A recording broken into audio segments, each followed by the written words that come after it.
Good afternoon. My name is Doug Seidner. I'm a gastroenterologist at the Cleveland Clinic in the Department of Gastroenterology, Hepatology, and Nutrition. I'd like to start out by thanking Joan and the organizers of the Oley 2020 virtual conference for the opportunity to make this presentation to you. I'm going to share the presentation with you now. The title of my presentation is Battling Bacterial Overgrowth. Next slide. I have no relevant disclosures regarding this presentation, so no conflicts of interest. Next slide. After this presentation, I hope that you will understand the causes of small intestinal bacterial overgrowth, or SIBO, that you'll be able to describe the symptoms and possible causes of this condition, review the known tests that are available to diagnose SIBO, and finally, we'll wrap things up by discussing the management of SIBO. Next slide.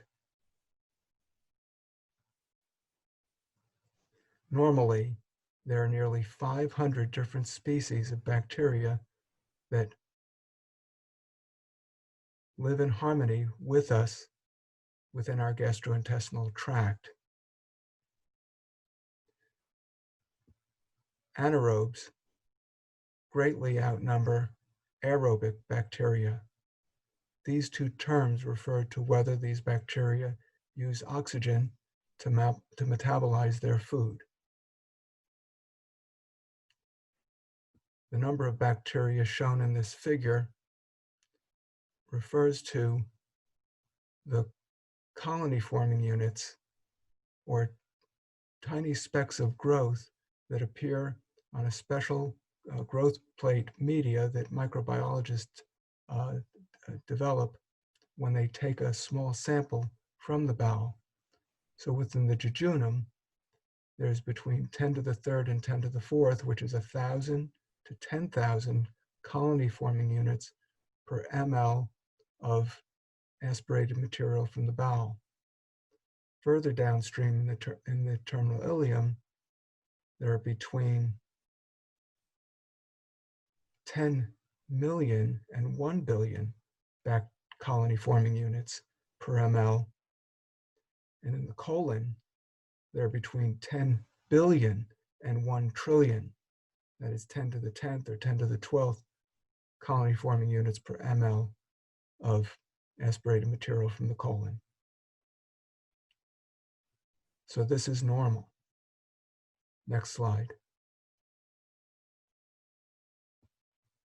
Now there's various mechanisms within the small intestine that assure these relatively low count of anaerobic bacteria in the small bowel. This includes secretions from the stomach, pancreas, and biliary and liver as bile acids. The acid interferes with bacterial growth in the stomach. The pancreatic enzymes and bile acids also have substances that help prevent bacterial growth. The motor function of the bowel is a sweeping action that keeps the bacteria count low in the upper small bowel. And then the ileocecal valve, which is a circular muscle at the junction of the ileum and colon, prevents the backwash of bacteria from the colon into the small bowel. A normal functioning immune system is also important in maintaining this normal growth of bacteria within our bowel. Next slide. Small intestinal bacterial overgrowth is defined as an abnormal increase of bacteria in the small intestine accompanied by a relative increase in anaerobic bacteria. The incidence in commonly performed procedure for obesity, or Roux-en-Y gastric bypass, is as high as 30 to 40% over time. Because individuals with intestinal failure due to short bowel syndrome is due to surgery as well, it's thought that this condition is a common occurrence in individuals with this medical condition. Next slide. So conditions that promote the development of small intestinal bacterial overgrowth are those that result in a change in the chemical composition within the lumen of the bowel, conditions that change the peristalsis or sweeping activity within the bowel, and then conditions that may affect immune function. So common conditions would be surgical procedures listed near the top. Motility disorders, for the most part, are less common. You can see listed pseudo-obstruction, visceral myopathies, and mitochondrial diseases, all of which are fairly unusual. You've got systemic diseases. Some are common and some are not. It's usually diabetes that is chronic and difficult to control that can lead to overgrowth. And so these conditions affect the sweeping action of the bowel. Medications such as opiates or pain medicine decreases that sweeping action. Potent anti-secretory medications that decrease gastric secretions, decrease acid, such as proton pump inhibitors and histamine 2 blocking agents. I've already mentioned that normal digestive function is important, so diseases of the pancreas and liver can lead to small intestinal bacterial overgrowth. And then finally, some immune-related conditions. Next slide. So in regards to individuals who are on parenteral nutrition, there's this pathophysiologic classification that's been proposed to describe the conditions that can result in intestinal failure. You can see short bowel syndrome, internal fistulas, motility disorders, intestinal obstruction, and mucosal diseases are the major conditions for which individuals require parenteral support. And all of these conditions can make someone prone to develop small intestinal bacterial overgrowth. Specifically for short bowel syndrome, there are these 3 anatomic types that are the main categories for individuals with short bowel syndrome. Type 2 short bowel syndrome anatomy is most prone or at higher risk to develop SIBO. Type 1 without a colon is less likely because there are far fewer anaerobic bacteria there to contaminate the small bowel. And then type 3 with the presence of an intact ileocecal valve also make it less likely that someone with this type of anatomy will develop SIBO. Next slide. So the effects of this overgrowth of bacteria include direct injury to the mucosa. Bacterial byproducts of metabolism may be toxic to the lining of the bowel. And here are some chemicals listed: peptidoglycans, ammonia, alcohols, and D-lactate can injure the bowel.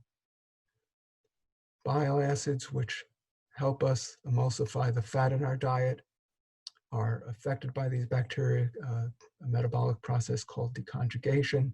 These deconjugated bile acids are less well able to emulsify fat in our diet, and lithocholic acid one of the secondary bile acids, can lead to mucosal injury. So these are the pathophysiologic effects of SIBO. Next slide. So these changes affect the small bowel and digestion, and thus can contribute to the development of nutritional deficiencies.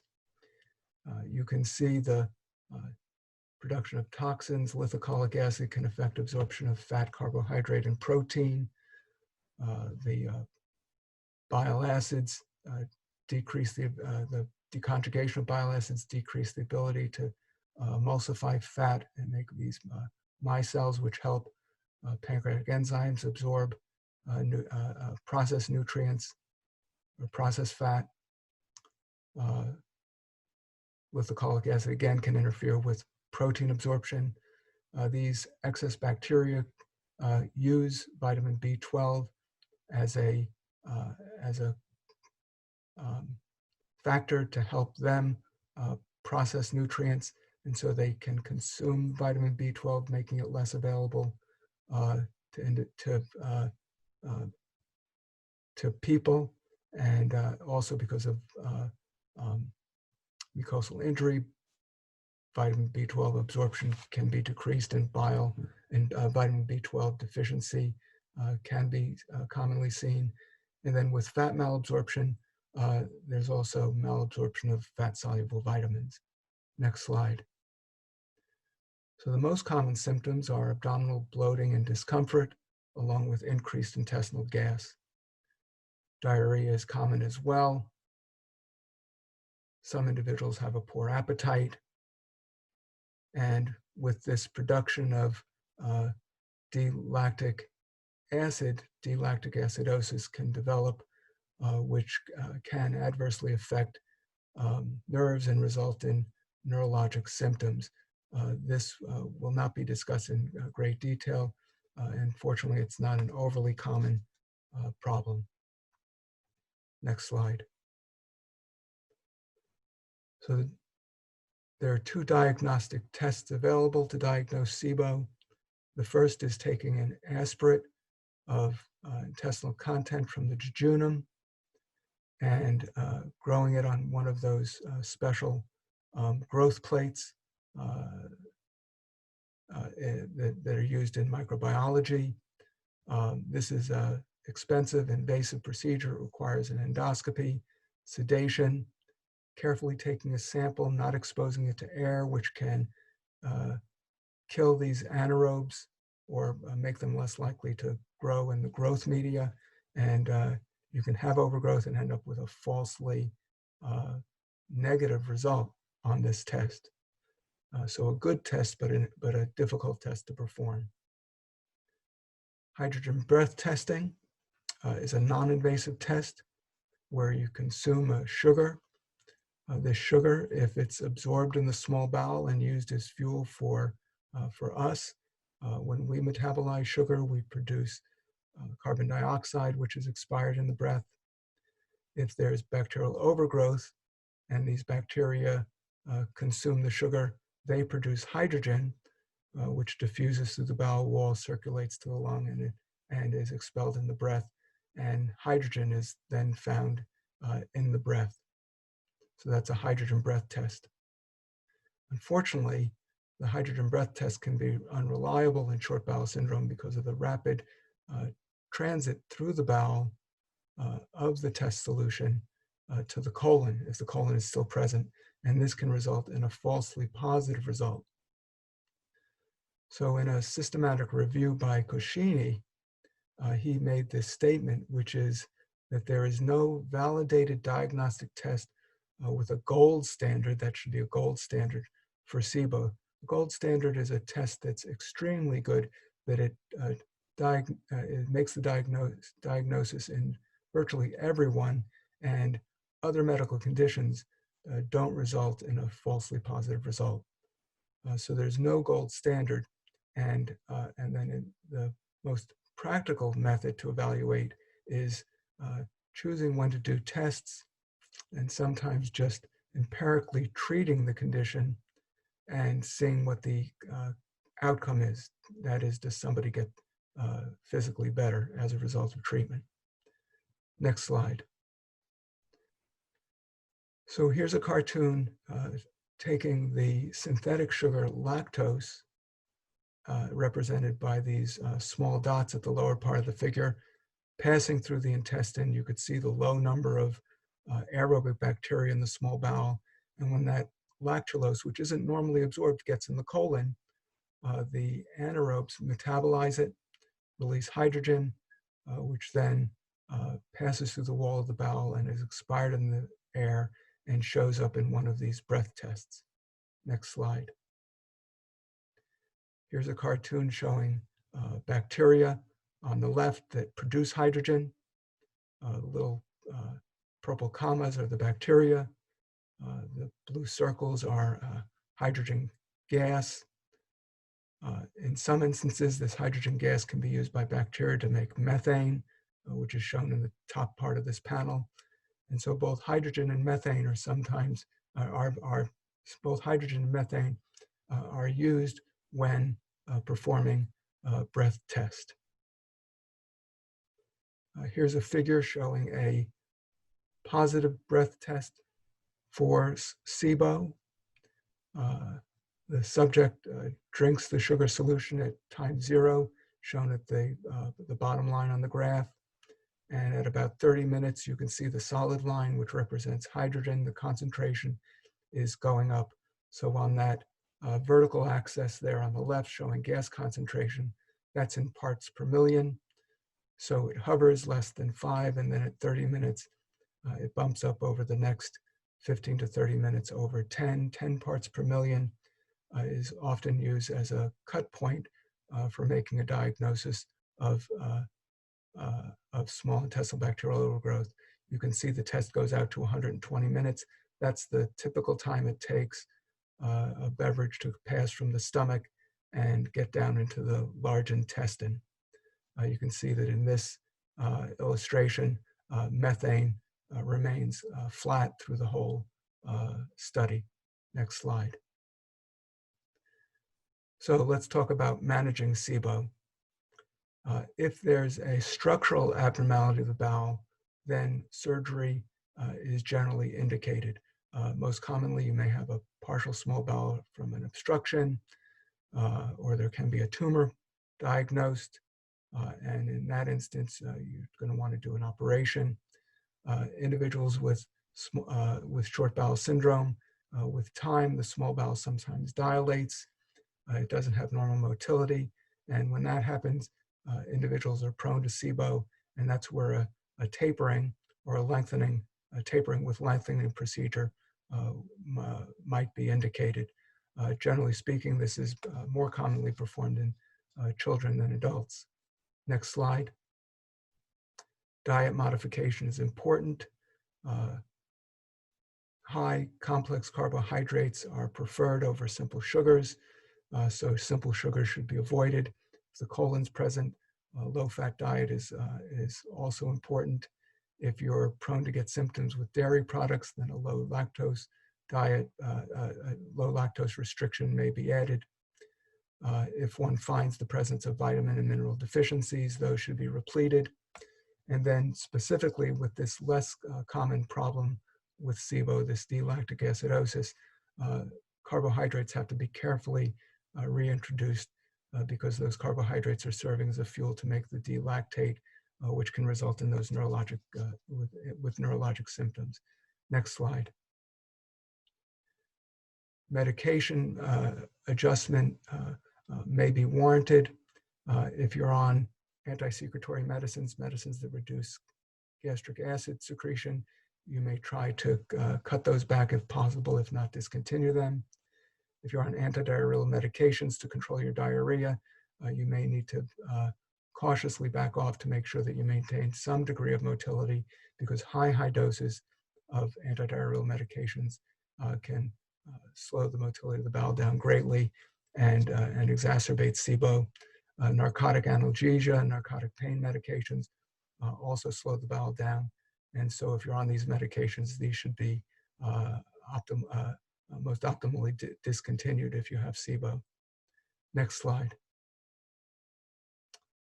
Antibiotics are the mainstay of therapy for small intestinal bacterial overgrowth. This meta-analysis performed by Shah several years ago used these criteria to identify high-quality studies where they could definitely say that antibiotics are effective in the treatment of this condition. So these were prospective studies comparing antibiotics to a placebo or to another drug.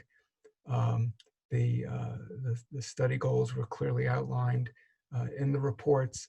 They often used a test to show that SIBO was present, and the prescription of the medication dosing was clearly defined. Next slide. So of the 1,334 publications that they were able to identify in the literature looking at antibiotics to treat SIBO, they whittled it down to only 10 studies that met their criteria for their meta-analysis. Next slide. This figure shows the result of the meta-analysis comparing antibiotics to placebo. As you can see, only 4 studies are reported or were found to meet these criteria. You'll see the number 1 at the bottom of the slide and the vertical line that is drawn above this. Anything that falls to the right of number 1 or is greater than 1 means that the antibiotics are effective in the treatment compared to the control group. You could see these 4 studies. The relative size and quality is shown by the size of the dark square, of the black square. The horizontal line through each of these squares is what's referred to as a 95% confidence interval. If that crosses 1 and touches 1 and goes to less than 1, that means that those studies did not show a difference between the antibiotic and the placebo group. The diamond at the bottom of the figure is an aggregate of these 4 studies, and it shows that antibiotics are effective against treating SIBO. The left and right side of that diamond displays the 95% confidence interval of those combined studies. Next slide. So back to Dr. Pimentel's clinical guidelines from the ACG reported this year for the treatment of SIBO. He's listed the antibiotics and the doses that have been used to treat SIBO. I want to draw your attention to the right column, which shows the range of efficacy or successive treatment when using antibiotics. You can see there's quite a wide range for some of these antibiotics. Only a couple were 100% in some studies that were identified, but you can see the range goes down into the 30s in some instances, where studies showed that in the group that received the treatment, that only 30% were successfully treated. Next slide. Cost is an important consideration. 2 commonly used medications, amoxicillin, clavulanate, and metronidazole are relatively inexpensive. Rifaximin, which is a relatively new medication still on patent, is very expensive. Usually your insurance benefit will require that you try another antibiotic and that it not work before they will release this medication to you. Otherwise, it's very, very expensive. Next slide. I want to point out that none of these antibiotics are FDA approved to treat SIBO. These medications have all been approved for use for treating infectious diseases such as pneumonia and urinary tract infections and skin infections. I've already shown that the efficacy of these antibiotics can be quite variable. So because of this, you may consider using another one if the first antibiotic doesn't work for you. The duration of antibiotic effect is variable. In some instances, you can take an antibiotic, get improvement of your symptoms, and then go weeks or months without having the symptoms come back, and then you would treat again. But sometimes the symptoms can come back in a matter of weeks. So repeat dosing is often necessary in treating SIBO. And in some individuals, many times I'll have my patients who have symptoms come back within a number of weeks just take an antibiotic for the first 7 days or so, of each month. For some people, they stop the antibiotic and their symptoms are back within a couple of days. And so in that case, where individuals are on antibiotics continuously, You must keep in mind that frequent and continuous antibiotic use can lead to drug resistance. So many providers will rotate antibiotics, having patients take one antibiotic 1 month, another one the next, and then a third one the following month, and then to repeat the cycle again. Next slide. Finally, probiotics. Dr. Quigley, in an article discussing management of SIBO, talked about the use of probiotics. Here are the antibiotics that have been studied at the time of this publication. There hasn't been much change since then. This year, the American Gastroenterologic Association published clinical practice guidelines for the use of probiotics in digestive diseases. Their recommendations in most instances were conditional, so I've titled this conditional recommendation. This means that the evidence or the literature is not particularly in strong favor of using these probiotics, and so they recommend that practitioners who are considering using these discuss with the patients before prescribing them the pros and the cons.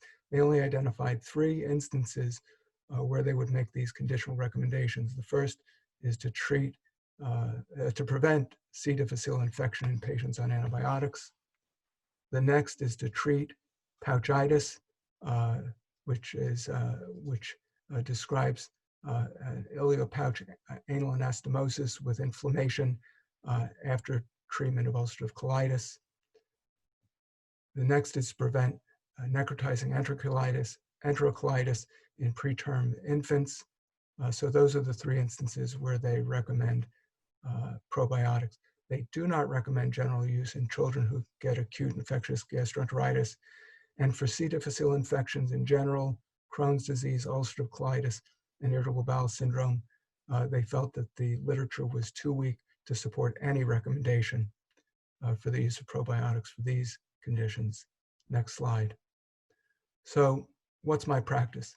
The first thing I consider is, are you immune compromised? If you're undergoing chemotherapy, if you're receiving chemotherapy for the treatment of a malignancy or have a condition with a significant immune compromise, then you should avoid probiotics, because there are case reports where these bacteria have gotten into the bloodstream, because these are live bacteria, get into the bloodstream and cause infection. Next, I'll select a product from a reliable manufacturer. These are purchased over the counter. They're generally not covered by your insurance company. And lactobacillus and bifidobacteria species have been generally found to be most effective. So look for a product that contains one or both of these species. You should expect to see improvement in about 2 to 4 weeks. If you are better, then it should be continued. If it's not working, then of course stop it. You're not getting any benefit, and it's just leading to an expense that you're responsible for. If it's working and you're not sure whether it's really having an effect, you may consider a trial off for a few months.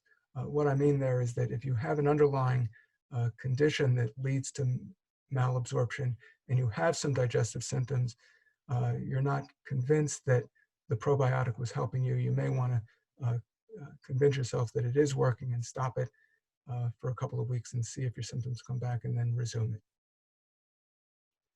So in conclusion, SIBO occurs in a wide range of digestive diseases. Nutrient deficiencies can be associated with SIBO. Antibiotics are the mainstay of treatment for SIBO, and a trial of antibiotics may be needed to make the diagnosis. Management includes diet modification and, on occasion, surgery. And finally, modification of medications and probiotics may be of benefit. So, finally, I'd like to thank you all for your attention. Thanks to the organizers of the meeting, and I hope to join you in the Q&A session soon. Thanks again.